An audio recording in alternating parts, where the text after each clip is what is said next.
Recording. All right, guys. My name is Raul Salazar. My partners are Wilks and Austin Craig. And today our presentation is going to be over environmental cracking. We're all going to take turns and talk about a couple of different forms of corrosion that are associated with environmental cracking. We're going to explain how they're formed, where they form, and why they form. I will tell you up front that some of the terminology is very wordy, very technical, even sometimes hard to read, but our goal is to explain it, simplify it enough to an average person can understand what we're talking about. If you have any questions, comments, we can take that at the end of the presentation. Now I'm going to pass it over to Austin, and he's going to lead off for us. Alright, so the two types I'm going to talk about are hydrogen blistering and hydrogen-induced cracking. But there are multiple types of form of hydrogen corrosion. A few of them are hydrogen embrittlement, which I'm going to talk about and give a broad overview. Tyler, which he's going to talk about hydrogen stress cracking or hydrogen-induced cracking, whichever term, I use that interchangeably. There's hydrogen embrittlement by formation, hydrogen embrittlement by hydride attack, and then there's hydrogen blistering, which I'll talk about, and then crystal flakes and shatter cracks, and hydrogen attacks. So, obviously hydrogen is bad. So why is it bad? Well, hydrogen, the atomic, meaning hydrogen by itself, so that would be H2, not the molecule, which a molecule is two elements put together, so that would be like H2S. The reason why it's bad is it is small enough to diffuse through just about any type of metal. When the metal is molten, hydrogen can diffuse through any type of metal. Go back, let me just get this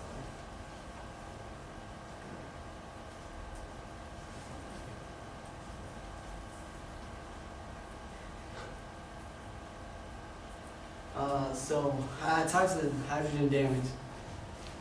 It's a broad, you can have loss of ductility or tensile strain, sustained provocations of defects at stress wells, internal defects, and microscopic damage such as flakes, blisters, and fissuring.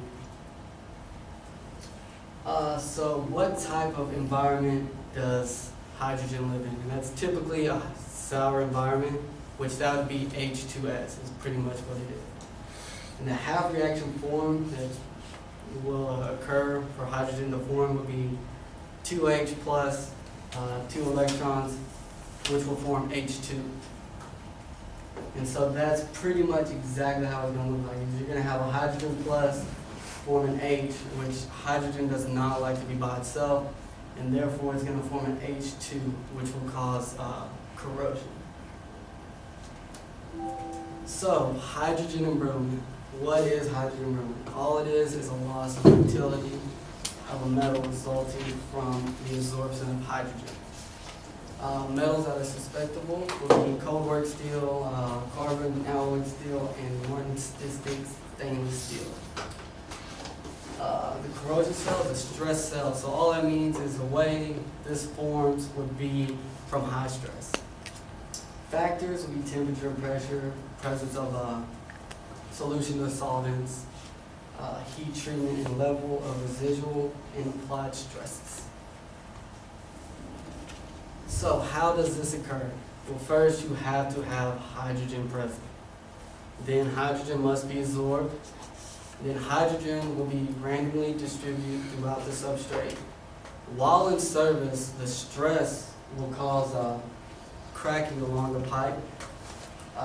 The pipe will promote and spread cracking until all hydrogen is relieved. Then hydrogen will relocate, and this will continue until hydrogen is removed throughout the pipe or substrate. The way you can mitigate is use resistant materials such as non-ferrous alloys. Lower the stress level, because if the concentration cell is a stress cell, then if you don't have stress, then you probably won't have cracking. Bake out treatment, so using electroplating or pick one. Proper weld treatment, and maintain clean joints. Test methods, you could use hydrogen sensors, hydrogen probes, ultrasonic inspection, and magnetic particle inspection. Hydrogen blistering. You have a long definition there, but all it means is a blister on the pipe. So like when you get on your foot, from your shoe rubbing up and down, a blister. Exactly what it looks like. A little bridge. But the term, the formal definition would be the formation of a surface planar cavities called hydrogen blisters in a metal, resulting from excessive internal hydrogen pressure. Growth of near surface blisters in low strength metal usually results in bridges. Alright, the occurrence of hydrogen blistering is a lot simpler than hydrogen is cracking. All you need is hydrogen must be present, hydrogen must be absorbed, and high pressure will cause the formation of hydrogen blistering. And that's exactly what blisters are going to look like. Just like what you get on your foot or something. A little bubble, a little bridge along the substrate. Suspectable metals would be carbon steel, steel containing sulfide or selenide, or low strength steel. The corrosion cell is a concentration cell, which all that means is different corrosion rates at different places. Factors would be high pressure, exposure time, temperature, and method of heat treatment. The way you can mitigate hydrogen blistering would be sandblasting, so cleaning the steel, coating application, so a very good impervious coating. All that means is it does not allow liquid to go through the coating. Remove poison, so unwanted gases such as sulfides, cyanides, and phosphorus ions. You can use inhibitors and alloys. So metal, the nickel and cobalt are real good at diffusing the hydrogen. Again, the way you can test and monitoring hydrogen blisterings would be hydrogen probes, hydrogen sensoring, ultrasonic testing, magnetic particle testing, and liquid penetrating. Alright guys, the next form of corrosion we're going to talk about is high pH stress corrosion cracking. As you can see from the picture, this is actually a magnified picture because usually you can't see this type of corrosion with the naked eye. So you need some type of visual aid just to help. So this is also can be referred to as intergranular corrosion because that's what usually it tends to lead to. So what is intergranular corrosion? Intergranular corrosion is a localized attack along the grain boundaries or immediately adjacent to the grain boundaries. As you can see from the picture, honestly it just looks like random cracking, but it's not, because the cracking occurs just alongside the grain boundaries and it never penetrates through. So even though it looks random, it's not. So environments that can cause this type of corrosion, usually when we're talking about this form of corrosion, we're talking about pipes. So pipes that are buried underground, so pipes that are 10 years or older, an environment that is rich in carbonate and bicarbonate with a high pH of 9 or higher, and temperatures greater than 40 degrees Celsius, which that would be 104 degrees Fahrenheit, and a narrow CP range of -0.6 to -0.75. CP is cathodic protection, so that is a low CP range. Some susceptible materials that you would try to avoid when it comes to this particular form of corrosion would be aluminum, any type of copper alloys, and stainless steel. So what causes intergranular corrosion? There would be impurities at the grain boundaries, enrichment of one of the alloy elements, depletion of one of the elements that affects the corrosion resistance in grain boundary areas, depletion of chromium in the grain boundary regions. So what exactly does all that mean? Who knows, right? But the easiest way I can explain it would be, we're dealing with a pipe. that's buried underground.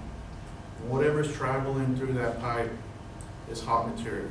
So it causes your pipe to have a temperature that is greater than 40 degrees Celsius. It's not getting sufficient CP, so that opens the door for your possible coating failures, which is probably going to be your most common thing that's going to happen first. So your coating fails, so it opens your pipeline to be, the surface of your pipeline to be in contact with dirt or soil, and that soil is going to be rich in carbonates and bicarbonates, and these two interact together, creates a chemical reaction, which creates your corrosion cell. So that's when it's going to lead you into intergranular corrosion. So mitigations for this form of corrosion would be material selections, avoid susceptible materials, like I said, aluminum, and any type of copper alloys, and any stainless steel. Also, careful heat treatment. The susceptible materials, follow welding procedures meticulously. Next form of corrosion was to be stress corrosion near neutral pH. As you can see from the picture, it looks very similar to intergranular, which this can also be referred to transgranular. But as you can see from the cracks, these are cracks that are formed completely randomly. Transgranular corrosion is a localized surface attack and with narrow path is corroded randomly across the grains without any apparent effect on the crack correction by the presence of the grain boundary. As you can see from the pictures, it's a good picture because intergranular, like I said earlier, it follows the grain boundaries and never penetrates. The transgranular penetrates through the grain boundary and just forms random cracking. The environments that can cause this form of corrosion would be diluted groundwater containing CO2, pH levels of 5 to 7, pipes that are 15 years or older, and where there's little if any CP. CP is going to be probably your most efficient way to protect your pipe, and if it's not getting sufficient CP, it's going to open the door for corrosion. The mechanism for this form of corrosion would be dissolution and the introduction of hydrogen into the steel. Involved in the crack propagation of pipeline steel, and the hydrogen facilitated crack growth by promoting and reduced ductility. Susceptible materials would be aluminum, copper, and stainless steel. One that's not on there would be high strength steel. I forgot to put it on there, but that's very susceptible materials. Mitigation for this form of corrosion would be proper material selection, reduce the tensile strengths, and proper cathodic protection. All right, and today, for the final things of corrosion, I'm going to be talking about sulfide stress cracking and hydrogen induced cracking. Sulfide stress cracking is the reaction of a metal or alloy with a sulfur-containing species to produce a sulfur compound that forms beneath or on the surface of the metal or alloy. It is a cracking of high-strength steels and the poisonous H2S gas that Austin was just talking about. Several factors are going to come into play to determine if the sulfide stress cracking is going to occur. The factors include the composition of the alloys, the yield strength of your material, hardness properties, heat treatment, microstructure of your metals, fluid pH levels, pressure of H2S, and the total applied tensile strength, stress, and cold work, temperature, and also time. So a lot of factors play into that. The environments where sulfide stress cracking can take place. Anywhere there's constant wetness, I would say like a water plant or sewage, anything like that. Most severe at temperatures between 20 to 120 degrees Fahrenheit, so it's a pretty big range, I would say. NACE defines anything involving H2S as sour or hazardous environment. And so, it's sulfide stress cracking It's gonna occur anytime that your environment is really just constantly wet, you have water running through there dripping, or maybe water vapor, or just anytime you have any kind of water like that, and it meets the hydrogen, and it's gonna cause sulfide stress cracking. The materials that are susceptible to sulfide stress cracking, I would say a lot of materials, just a broad range, steel made up of iron, carbon, and other alloy elements, so like I said, it's a pretty broad range. Manganese, silicon, phosphorus, chromium, nickel, and molybdenum.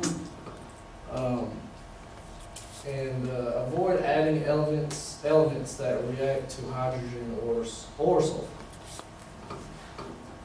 The testing methods to determine, let's see, we got salt spray testing or pitting testing. Salt spray testing is a tool for evaluating the uniformity and thickness of the degree of the void. So there you're really testing the crack, which will be the void of what the sulfide stress has done to it. So that's pretty much after effects. Pitting testing is determine the extent of pitting in a surface application where it is necessary to predict the remaining life in a metal structure or in a lab that's used to select the most pitting resistant materials. So that can be done beforehand, to where you would you're kind of choosing your materials to use, or afterwards where you're out in the field determining. The mitigations of sulfide stress cracking is controlling the stress levels and the hardness of the metals and the alloys used. Avoiding any kind of source of hydrogen, which might be pretty hard. And post-weld heat treatments to help change the microstructure of the materials that have been used. And now let me talk about hydrogen-induced cracking.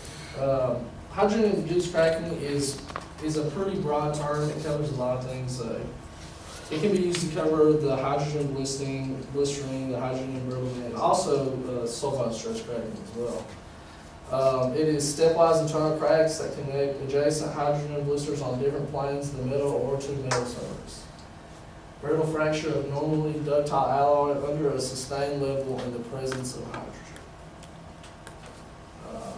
The mechanisms it includes would be poor welding, internal stresses in the metals, cold working, or hardening. High hydrogen content around the tip of the crack helps it spread, which, that's pretty much anything like that. And 0.1 to 10 is sufficient to induce the hydrogen-induced crack. The environments that this can take place, a lot of it's the same, similar to hydrogen embrittlement or hydrogen blistering, or even sulfide stress cracking. Like I said earlier, anything that's constant water, so petroleum plants, sewage systems, water surfaces, paper mills, anywhere where H2S is present, obviously. And room temperature is a real driving force in this one. So we have materials here that are susceptible, which, again, it's a pretty broad range. Most of these have already been covered. Stainless steels, nickel alloys, aluminum alloys. It depends on the pressure of your hydrogen gas and the temperature in the environment. And the environment has a major influence on the microstructure susceptible to hydrogen-induced cracking. Testing methods for hydrogen-induced cracking include, you can test wet H2S. They have a test that is called the wet fluorescent magnetic particle inspection. That's a lot. It detects the subsurface level cracks in the steel caused by hydrogen-induced cracking. And the most convenient way is the phase array ultrasonic testing. It's more convenient to use. It's a lot easier to kind of. Mitigation of hydrogen-induced cracking includes preheating before welding to slow down the cooling rate, or post-weld heat treatments to change the microstructure to make it not very prone to cracking. Change of material, you may need to do a partial or complete change of material.